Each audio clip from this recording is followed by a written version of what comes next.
આજે આપણે જે ચેપ્ટરની વાત કરવાની છે એ છે વનસ્પતિ સૃષ્ટિ. આ પહેલાં આપણે પ્રીવિયસ ચેપ્ટરની અંદર બાકીની પહેલાંની 3 સૃષ્ટિઓ મોનેરા, પ્રજીવ, ફૂગ સૃષ્ટિ આ બધાની વાત કરી હતી. વનસ્પતિ સૃષ્ટિની અંદર જે જોવા મળતા બેસિક લક્ષણો વિશે પણ આપણે પહેલાં ચર્ચા કરી ગયા છે, જેની અંદર આપણે એમની કોષ દિવાલ વિશેની વાત કરી હતી. યાની કે કોષ દિવાલની અંદર વનસ્પતિના જે વનસ્પતિ સૃષ્ટિના સજીવો છે આ બધા સજીવોની અંદર કોષ દિવાલ હાજર હોય છે અને જે મુખ્યત્વે સેલ્યુલોઝની બનેલી હોય છે. આ સિવાય આ કોષોની જ્યારે આપણે એમના રચનાની વાત કરીએ તો આ કોષો કોષ કેન્દ્ર પટલની દ્રષ્ટિએ જોઈએ તો પણ અંદર કોષ કેન્દ્ર પટલ હાજર હોય છે અને કોષ કેન્દ્ર પટલ હાજર હોવાથી આવા કોષને સુકોષકેન્દ્રી કોષ તરીકે ઓળખવામાં આવે છે. યાની કે સુકોષકેન્દ્રી કોષો તરીકે આ કોષો જોવા મળશે. જે કોષોની અંદર આગળ આપણે એમની વાત કરી હતી કે આ કોષોની અંદર અંગ તથા અંગતંત્રોની રચના પણ આપણને જોવા મળે છે, જેની પણ આગળ જતાં ડિટેલમાં વાત કરીશું. તો આ સૃષ્ટિની અંદર સૃષ્ટિના અંદર જ પેટા સૃષ્ટિઓ સ્વરૂપે અથવા પેટા વિભાગો તરીકે આપણે જોઈએ તો આ ચેપ્ટરની અંદર અલગ અલગ સમૂહ વિશેની વાત કરવાની છે. જેની અંદર પહેલો સમૂહ છે લીલ, એ પછીના સજીવો છે દ્વિઅંગી સજીવો, એ પછી ત્રિઅંગી વિશેની વાત કરીશું, એ પછી આવૃત બીજધારી વનસ્પતિ તથા અનાવૃત બીજધારી વનસ્પતિ વિશેની વાત કરવાની છે. જેની અંદર જે આ સમૂહોનું નિર્માણ કરવામાં આવ્યું એ સમય જતાં ધીરે ધીરે અલગ અલગ વૈજ્ઞાનિકોએ અલગ અલગ પ્રકારના લક્ષણોને ધ્યાનમાં રાખી અને કરવામાં આવેલું વર્ગીકરણ છે. જેની અંદર સૌપ્રથમ આમનું વર્ગીકરણ એમના બાહ્ય લક્ષણોના આધારે કર્યું, જેમ કે જે વનસ્પતિઓની અંદર એમના કદની આધારે અથવા તો વનસ્પતિઓની અંદર એમના પ્રજનનની પદ્ધતિઓના આધારે વર્ગીકરણ કરવામાં આવ્યું. તો જે સૌપ્રથમ આમના જો આપણે વર્ગીકરણની વાત કરીએ તો વર્ગીકરણની અંદર સૌપ્રથમ જે વૈજ્ઞાનિકો આની અંદર આપણને વર્ગીકરણ આપ્યું હતું, આ વર્ગીકરણમાં જે પ્રથમ વર્ગીકરણ છે એને કહેવામાં આવે છે કૃત્રિમ પ્રકારનું વર્ગીકરણ. અને જે કૃત્રિમ વર્ગીકરણ છે એની અંદર જે લક્ષણોને ધ્યાનમાં લેવામાં આવ્યા, આ લક્ષણો જે ઉપર છેલ્લા લક્ષણો હતા, યાની કે બાહ્યકાર લક્ષણોના આધારે, જેમ ઉપર છેલ્લા લક્ષણોની અંદર જેની અંદર એની પ્રકૃતિ અથવા તો એના રંગ વિશે અથવા તો પર્ણોની સંખ્યાના આધારે આ લક્ષણોનું શું કરવામાં આવે છે? વર્ગીકરણ. તો એના આધારે જો સમૂહો બનાવવામાં આવે છે, વનસ્પતિ સૃષ્ટિમાં પણ પેટા સમૂહો બનાવવામાં આવે છે, તો એમને કહેવામાં આવે છે કૃત્રિમ વર્ગીકરણ. પરંતુ સમય જતાં આ વર્ગીકરણ પદ્ધતિ સફળ નીવડતી નથી. આની અંદર ઘણા બધા પ્રકારની મુશ્કેલીઓ જોવા મળે છે, જેના આધારે બીજા પ્રકારના સજીવોનું વર્ગીકરણ કરી શકાતું નથી. તો એ સમયે નવા પ્રકારની વર્ગીકરણ પદ્ધતિ વિકસાવવામાં આવે છે, જેને કહેવામાં આવે છે કુદરતી વર્ગીકરણ પદ્ધતિ. કુદરતી વર્ગીકરણ પદ્ધતિ એટલે શું? તો કે કુદરતી વર્ગીકરણ પદ્ધતિની અંદર જે સજીવો છે આ સજીવો વચ્ચેના એકબીજાના નિકટતમ સંબંધો વિશેની માહિતી લેવામાં આવે છે. એટલે કે કયો સજીવ કયા સજીવ સાથે વધારે ગાઢ સંબંધ દર્શાવે છે, આ આધારે જો એમની રચનાને જોઈ અને વર્ગીકરણ કરવામાં આવે તો એને કહેવામાં આવે છે કુદરતી વર્ગીકરણ પદ્ધતિ. જેની અંદર માત્ર બાહ્યકાર લક્ષણોને ધ્યાનમાં લેવામાં આવતા નથી, પરંતુ સાથે સાથે વનસ્પતિઓની અંતસ્થ રચનાને પણ ધ્યાનમાં લેવામાં આવે છે, એમની ભ્રૂણ વિદ્યાને પણ ધ્યાનમાં લેવામાં આવે છે. આવા લક્ષણોને ધ્યાનમાં લઈ અને જો સજીવોના વિભાગો પાડવામાં આવે તો એને કહેવામાં આવે છે કુદરતી વર્ગીકરણ પદ્ધતિ. કુદરતી વર્ગીકરણ પદ્ધતિ પછી આપણે નેક્સ્ટ પ્રકારની વર્ગીકરણ પદ્ધતિ પણ જોવામાં આવી, જેમને કહેવામાં આવે છે જાતિ વિકાસીય વર્ગીકરણ પદ્ધતિ. જાતિ વિકાસીય વર્ગીકરણ પદ્ધતિ. જાતિ વિકાસીય વર્ગીકરણ પદ્ધતિ શું સમજાવવા માંગે છે? તો આની અંદર સજીવોના ઉદ્ભવ સાથેની વાતો જોવામાં આવે છે કે કયા સજીવ ઉદ્વિકાસીય દ્રષ્ટિએ, યાની કે આમને જ્યારે આપણે જોઈએ છે તો ઉદ્વિકાસીય દ્રષ્ટિને ધ્યાનમાં લઈ, એટલે કે એમના ઉદ્વિકાસની ભાતોને જોઈ અને આ સૃષ્ટિનું વર્ગીકરણ કરવામાં આવે છે. આ સૃષ્ટિમાં સજીવોને વિભાજિત કરવામાં આવે છે. તો આ સૃષ્ટિમાં ઉદ્વિકાસના આધારે જે સજીવોનું વિભાજન કરવામાં આવે છે, આના આધારે આ સજીવોની અંદર જે વિભાગમાં સજીવો આવે છે એ પછીના વિભાગના સજીવો એકબીજાના પિતૃઓ તથા સંતતિ તરીકે ઓળખાય છે. યાની કે એમના પિતૃઓ અને સંતતિઓના આધારે આપણે એમને વર્ગીકરણ જોઈ શકીએ છીએ. આ પછી અલગ અલગ નવી વર્ગીકરણ પદ્ધતિઓનો પણ વિકાસ થયો, જેની અંદર એક બીજા પ્રકારે પણ વર્ગીકરણ કરવામાં આવે છે, જેને કહેવામાં આવે છે સંખ્યાકીય વર્ગીકરણ.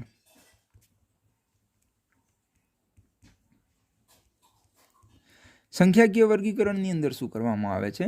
તો સંખ્યાકીય વર્ગીકરણ પદ્ધતિની અંદર સજીવોના અલગ અલગ લક્ષણોનો અભ્યાસ કરવામાં આવે છે અને જેટલા મહત્તમ લક્ષણો વિશે આપણે જાણી શકીએ છીએ, આ બધા જ મહત્તમ લક્ષણોને જાણી અને આ માહિતીને કમ્પ્યુટરની અંદર સંગ્રહ કરવામાં આવે છે. સંગ્રહ કરી આના પર પ્રોગ્રામની મદદથી આની અંદરથી માહિતી મેળવવામાં આવે છે, જેની મદદથી આપણને કમ્પ્યુટર પોતે જાતે જ પ્રોગ્રામોને લઈ અને માહિતી પૂરી પાડે છે, જેના આધારે આપણે ચોક્કસ પ્રકારના સજીવ જૂથોનું વર્ગીકરણ કરી શકીએ છીએ. તો આવી રીતે અલગ અલગ પ્રકારની વર્ગીકરણ પદ્ધતિઓનો વિકાસ કરવામાં આવ્યો. અત્યારના આધુનિક સમયની અંદર બીજા પ્રકારની વર્ગીકરણ પદ્ધતિઓ પ્રચલિત થઈ છે, જેની દ્વારા જ્યારે વનસ્પતિવિદો એમના વર્ગીકરણની અંદર મુશ્કેલી અનુભવે છે કે કયા સજીવની અંદર કયા પ્રકારનું સચોટ વર્ગીકરણ હોવું જોઈએ, જ્યારે એમને આ માહિતીની અંદર મુશ્કેલી અનુભવાય છે, તો એ સમયે એ કોષ વર્ગીકરણ વિદ્યા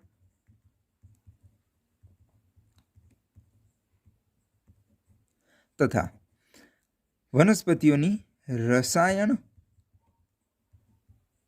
વર્ગીકરણ વિદ્યાનો ઉપયોગ લઈ, આનો સહારો લઈ અને વનસ્પતિઓને વર્ગીકૃત કરી શકાય છે. કોષ વર્ગીકરણ વિદ્યાની અંદર કોષની આંતરિક રચનાની માહિતી લેવામાં આવે છે કે આંતરિક દ્રષ્ટિએ આંતરિક રીતે જોઈએ તો કોષની અંદર કયા પ્રકારના લક્ષણો જોવા મળે છે. અને રસાયણ વર્ગીકરણ વિદ્યાની વાત કરીએ તો એની અંદર કોષમાં અથવા સજીવની અંદર જોવા મળતા રાસાયણિક પદાર્થોના સંરચના અને એમની હાજરીની ચકાસણીના આધારે આપણે એમના વર્ગીકરણની અંદર મદદ થઈ શકે છે. તો આ ચેપ્ટરની અંદર આપણે એક કરી અને લીલ, દ્વિઅંગી, ત્રિઅંગી, આવૃત બીજધારી તથા અનાવૃત બીજધારી વનસ્પતિઓ વિશેનો ખ્યાલ મેળવવાનો છે, જેના વર્ગીકરણ માટે અલગ અલગ પદ્ધતિઓની આપણે અત્યારે ચર્ચા કરી. તો નેક્સ્ટ પહેલી ઉપસૃષ્ટિ વિશેની વાત કરીશું, જે છે લીલની સૃષ્ટિ.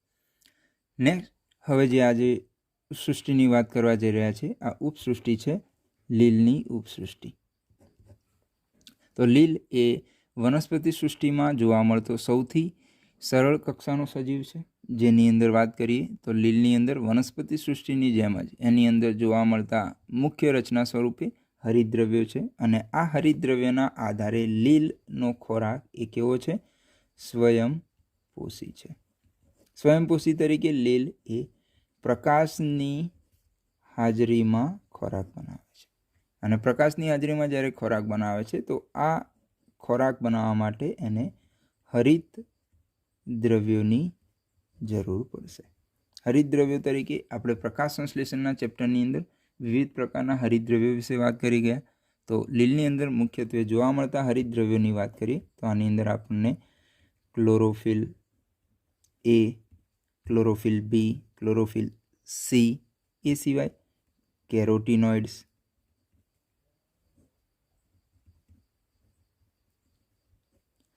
એ સિવાય આપણને જોવા મળતા મુખ્ય રંજક દ્રવ્યોનો બીજા ઝેન્થોફિલ તથા ફ્યુકોજેન્થિન જોવા મળે છે. તો આ અલગ અલગ પ્રકારના રંજક દ્રવ્યોની હાજરીના કારણે લીલના અલગ અલગ પ્રકારના કલરો જોવા મળે છે, અલગ અલગ પ્રકારના રંગ જોવા મળે છે. અને આ રંગોના આધારે આગળ જતાં આપણે લીલના અલગ અલગ પ્રકારના વિભાગો વિશે વાત કરીશું. રંગના આધારે લીલનું વિભાજન જોઈશું, જે સ્વયંપોષી પ્રકારનું ગુણધર્મ ધરાવે છે. એ પછી આ લીલના નિવાસ સ્થાનની જો વાત કરીએ તો લીલ મુખ્યત્વે આપણને જલીય સ્વરૂપે જોવા મળે છે. જલીય સ્વરૂપોની અંદર લીલ ખારા પાણીના તથા મીઠા પાણીની અંદર પણ જોવા મળે છે. એ સિવાય લીલ જલીય સિવાય લીલનું જીવન છે એ જમીન પર પણ જોવા મળે છે. ઘણી લીલ લાકડા પર પણ ઉગે છે. અને બાકીની લીલના પ્રકારોમાં જોઈએ તો એ ભેજવાળા પથ્થર પણ આપણને જોવા મળી શકે છે. તો લીલનું વસવાટ છે એ પૃથ્વી ઉપર સમગ્ર જગ્યાએ જોવા મળે છે. આ સિવાય લીલ વિશિષ્ટ સ્વરૂપે જોઈએ તો લીલ એ ફૂગ સાથેના સહજીવનની અંદર પણ જોવા મળે છે. અને લીલ અને ફૂગના સહજીવન વિશે પ્રીવિયસ ચેપ્ટરમાં આપણે વાત કરી ગયા, જેને શું કહેવામાં આવે છે તો એને આપણે લાઇકેન તરીકે ઓળખીએ છીએ. એ સિવાય વિશિષ્ટ સ્વરૂપે જોઈએ તો જે ઠંડા પ્રદેશોમાં પ્રાણીઓ રહે છે, યાની કે જે અમુક પહાડો પરના રીંછ છે, આ રીંછની શરીર સપાટી પર પણ આપણને અમુક પ્રકારની લીલોનો વસવાટ જોવા મળી શકે છે. તો લીલનો જે સ્થાન કહીએ અથવા વસવાટ કહીએ, એના જે આ સ્થાનના પ્રકારો છે, કઈ જગ્યાએ જોવા મળી શકે છે, તો એ સર્વત્ર આપણને જોવા મળે છે. એ સિવાય જો લીલના સજીવ દેહની વાત કરીએ તો લીલના સજીવ સ્વરૂપની અંદર લીલ આપણને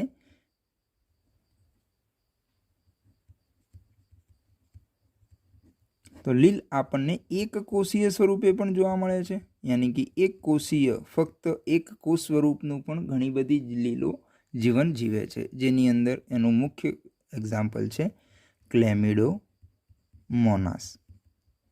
આ ક્લેમિડોમોનાસ એ એક કોષીય લીલ સ્વરૂપે જોવા મળી શકે છે. બાકીની લીલો આપણને વસાહતી જીવન પણ જોવા મળે છે. અને વસાહતી જીવનની અંદર ઉદાહરણ તરીકે જોઈએ તો વોલ્વોક્સ એ આનું એક્ઝામ્પલ છે કે વોલ્વોક્સ જે લીલ છે એ વસાહતી સ્વરૂપે યાની કે એક જગ્યાએ ઘણા બધા કોષોમય બહુકોષીય જથ્થા સ્વરૂપે આપણને લીલ જોવા મળી શકે છે.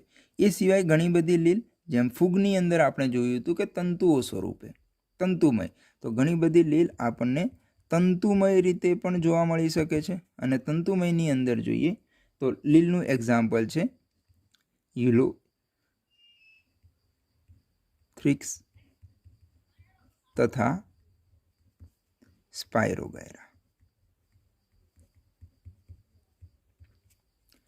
આ સિવાય લીલની અંદર અમુક જગ્યાએ સમુદ્રમાં આપણે જોઈશું તો સમુદ્રની અંદર ઘણા બધા ફૂટની લંબાઈ ધરાવતી લાંબી વનસ્પતિઓ જોવા મળે છે. અને આ સમુદ્રની નીચેની સપાટીથી લઈ અને 100 મીટર જેટલી ઊંચાઈ ધરાવતી વનસ્પતિઓ જોવા મળે છે, જેને આપણે લીલના કલ્પ તરીકે ઓળખીએ છીએ, જે એક વનસ્પતિ સજીવ ધરાવે છે, યાની કે દરિયાઈ ઘાસ તરીકે કેલ્પ સ્વરૂપ જેવી રીતે વનસ્પતિના મોટા દેહ જેવા સ્વરૂપે આપણને જોવા મળે છે, યાની કે મોટી વનસ્પતિનું હોય એવું આપણને ઉપસી આવે છે. તો આવા પ્રકારે લીલ આપણને જોવા મળી શકે છે. હવે જે વાત કરવાની છે લીલની અંદર પ્રજનન પદ્ધતિની વાત કરવાની છે. તો લીલની અંદર આપણને પ્રજનન વાનસ્પતિક પ્રજનન પણ જોવા મળે છે. લીલ અલિંગી પ્રકારે પણ પ્રજનન કરે છે અને લીલની અંદર લિંગી પ્રકારનું પ્રજનન પણ જોવા મળે છે. જો વાનસ્પતિક પ્રકારના પ્રજનનની વાત કરીએ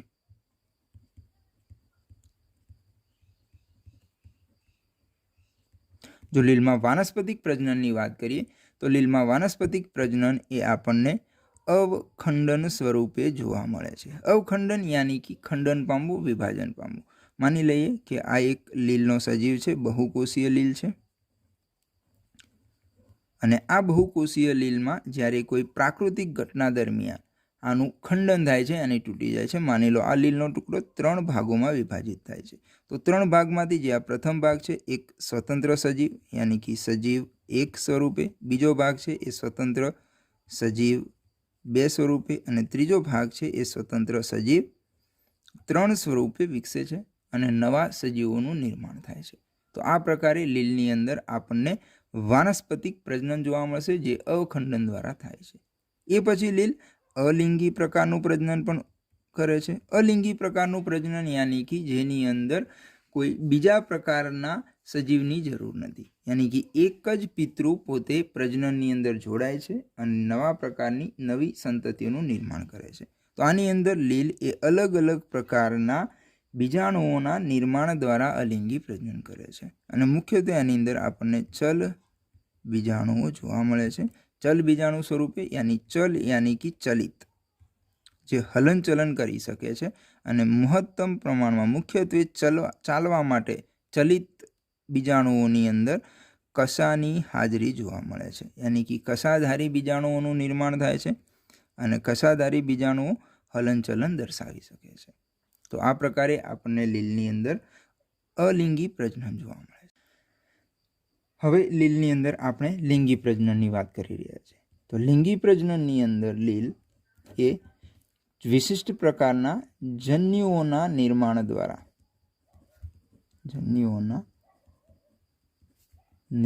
દ્વારા પ્રજનન દર્શાવશે અને જન્યુઓના નિર્માણની અંદર જન્યુઓના પ્રકારના આધારે લીલની અંદર અલગ અલગ પ્રકારની લીલની અંદર અલગ અલગ પ્રકારના જન્યુઓનું નિર્માણ થાય છે. જેમ કે અમુક પ્રકારની લીલ એ કશાધારી જન્યુઓનું નિર્માણ કરે છે. કશાધારી યાની કે એ જન્યુઓ એ ચલિત પ્રકારના હશે જે હલનચલન કરી શકતા હોય છે અને આ કશાધારી જન્યુ જો સાથે એ નિર્માણ પામતા જન્યુ નર અને માદા બંને પ્રકારની અંદર જો દેખાવમાં સરખા હોય યાની કે સમાન બાહ્યકાર રચના ધરાવતા હોય તો આવા પ્રકારનું આપણને એક એક્ઝામ્પલ જોવા મળે છે જે છે યુલોથ્રિક્સનું. યાની કે યુલોથ્રિક્સ જે લીલની જાતિ છે, આ યુલોથ્રિક્સ જાતિની અંદર જે જન્યુઓ છે કશાધારી જન્યુઓ છે યાની કે હલનચલન કરી શકે છે અને કદની અંદર સમાનતા દર્શાવે છે. એ સિવાય ઘણી બધી લીલની અંદર આપણને કશાવિહીન જન્યુઓનું નિર્માણ પણ જોવા મળે છે. કશાવિહીન યાની કે અચલિત જન્યુ જે હલનચલન દર્શાવતા નથી અને આવા અચલિત જન્યુઓ ક્યારેક આપણને સરખા પણ જોવા મળે છે. સરખા યાની કે કદની અંદર બાહ્યકાર રચનામાં કદ અથવા તો વાત કરીએ તો બાહ્યકાર દ્રષ્ટિએ કેવા હોય છે? સમાન હોય. તો કશાવિહીન અને બહારની દ્રષ્ટિએ જોઈએ તો સરખી રચના ધરાવતા જન્યુઓનું નિર્માણ એ સ્પાયરોગાયરા દ્વારા થતું જોવા મળે છે. સ્પાયરોગાયરા જે લીલનો પ્રકાર છે, આ સ્પાયરોગાયરા એ કશાવિહીન અને અચલિત જન્યુઓનું નિર્માણ કરે છે. એ સિવાય ઘણા બધા લીલની અંદર જે જન્યુઓનું નિર્માણ છે એ બાહ્યકાર દ્રષ્ટિએ યાની કે એમની જો બાહ્યકાર રચનાની વાત કરીએ તો બાહ્યકાર દ્રષ્ટિએ આ લીલના જન્યુઓ એ અસમાન હોય છે. દેખાવની અંદર બાહ્યકાર રચનામાં અસમાન હોય છે. તો આવા પ્રકારના જન્યુઓના નિર્માણને કહેવામાં આવે છે વિષમજન્યુક અવસ્થા, અથવા તો એને બીજા શબ્દોમાં કહીએ તો આવા જન્યુઓને કહેવામાં આવે છે અસમજન્યુક. જેની અંદર ઉદાહરણ તરીકે જોઈએ તો યુરોડિના જે લીલના સજીવો છે, આ યુરોડિના પ્રકારની લીલના સજીવોની અંદર જન્યુઓ અસમાન હોય છે જેને આપણે વિષમજન્યુક અથવા અસમજન્યુક તરીકે ઓળખીએ છીએ. અને જે સજીવોની અંદર જન્યુઓ સરખા બાહ્યકાર દ્રષ્ટિએ સમાન હોય છે આવા સજીવોને આપણે સમજન્યુક તરીકે ઓળખીએ છીએ. યાની કે અસમજન્યુક અને સમજન્યુક પ્રકારે લીલની અંદર જન્યુઓનું નિર્માણ થાય છે. ક્યારેક લીલની અંદર વિશિષ્ટ પ્રકારે જોઈએ તો લીલની અંદર નર પ્રકારના જે જન્યુઓ હોય છે એ ચલિત ગુણધર્મ ધરાવતા હોય છે અને કદની અંદર નાના હોય છે. કોની સાપેક્ષે? તો માદાની સાપેક્ષે એ માદાનો જે જન્યુ હોય છે મોટું હોય છે અને હલનચલનની વાત કરીએ તો અચલિત પ્રકારનું જન્યુ હોય છે. યાની કે નર જન્યુ એ કશાધારી તથા માદા જન્યુ એ કશાવિહીન વિહીન રચના ધરાવે છે. કદની દ્રષ્ટિએ નરજન્યુ નાના છે અને માદાજન્યુ મોટા છે. તો આવા પ્રકારના લિંગી પ્રજનનની અવસ્થાને કહેવામાં આવે છે અંડજન્યુક અવસ્થા. અને આ અંડજન્યુક અવસ્થા આપણને વોલ્વોક્સ તથા ફ્યુકસ પ્રકારની લીલની અંદર જોવા મળે છે. યાની કે વોલ્વોક્સ અને ફ્યુકસની જે પ્રજાતિઓ છે, આ વોલ્વોક્સ અને ફ્યુકસની પ્રજાતિઓની અંદર આપણને અંડજન્યુક પ્રકારે લિંગી પ્રજનન જોવા મળે છે. તો લિંગી પ્રજનનની અંદર 3 એક્ઝામ્પલોની વાત કરી. એક છે સમજન્યુક, બીજું છે અસમજન્યુક અથવા તેને બીજા શબ્દોમાં કહેવામાં આવે છે વિષમજન્યુક, અને ત્રીજો અવસ્થા છે જેને કહેવામાં આવે છે અંડજન્યુક અવસ્થા. સમજન્યુકની અંદર જન્યુઓનો જે બાહ્યકાર દ્રષ્ટિએ કદ છે સમાન છે. અસમજન્યુકની અંદર બંને પ્રકારના જન્યુઓના કદ અસમાન છે અથવા એમની જે બાહ્ય રચનાઓ છે એ અસમાન છે દેખાવે. અને અંડજન્યુકની અંદર નરજન્યુ નાનું અને ચલિત તથા માદાજન્યુ મોટું અને અચલિત હોય છે, એ સ્થાયી હોય છે. તો આ પ્રકારનું એક્ઝામ્પલ આપણને વોલ્વોક્સ અને ફ્યુકસની અંદર જોવા મળશે, જેની અંદર આપણે અંડજન્યુક અવસ્થા તરીકે ઓળખીએ છીએ. આ પછી આપણે વાત કરવાની છે લીલની ઉપયોગો વિશે, કે લીલની ઉપયોગિતા મનુષ્ય સજીવને કયા પ્રકારે લીલ ઉપયોગી છે. તો લીલની જો ઉપયોગિતાની વાત કરીએ તો લીલ એ સમુદ્રની અંદર યાની કે પાણીની અંદર જે અન્ન ઉત્પાદન છે, જે ખોરાકનું નિર્માણ છે,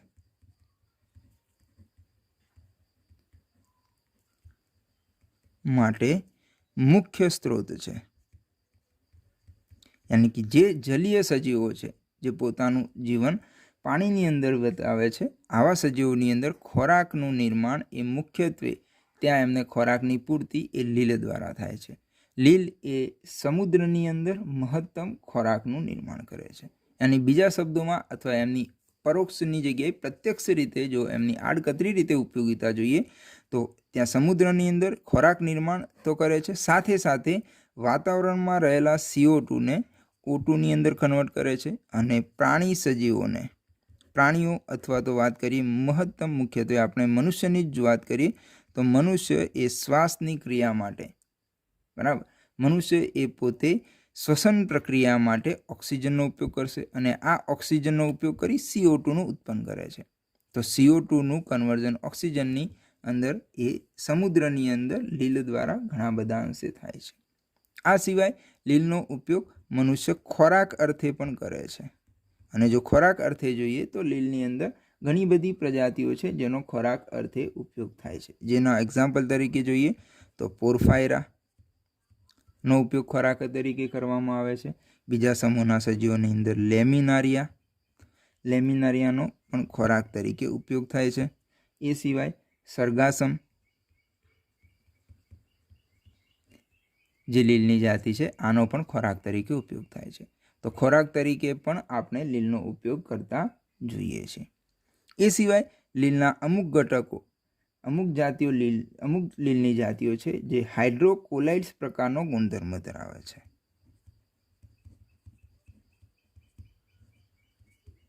હાઇડ્રોકોલાઇડ્સ યાની કે સજીવો જે પાણીને ગ્રહણ કરી, બરાબર, પાણીનું વધારે પડતા પ્રમાણમાં શોષણ કરે છે.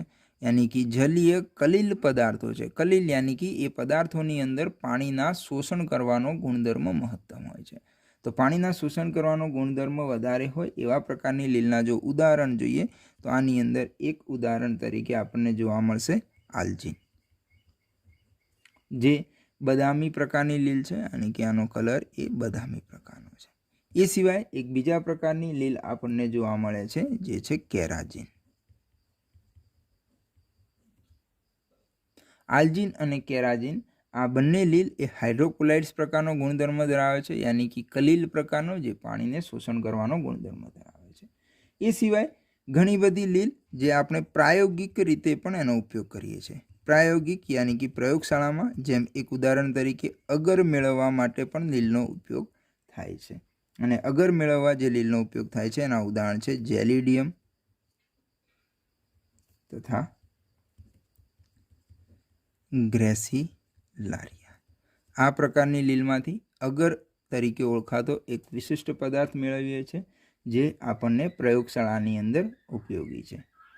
એ સિવાય ક્લોરેલા અને સ્પાયરોલિના જે એકકોષીય લીલો છે અને જેનો ખોરાક તરીકે ઉપયોગ એ અંતરિક્ષ યાત્રીઓ કરે છે. અંતરિક્ષ યાત્રી અથવા જે લીલનો ખોરાક તરીકે ઉપયોગ કરે છે એમને કહેવામાં આવે છે ક્લોરેલા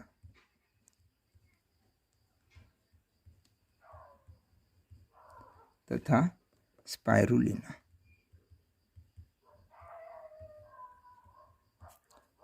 તો અહીંયા આપણે લીલના ઉપયોગોની વાત કરી, બરાબર.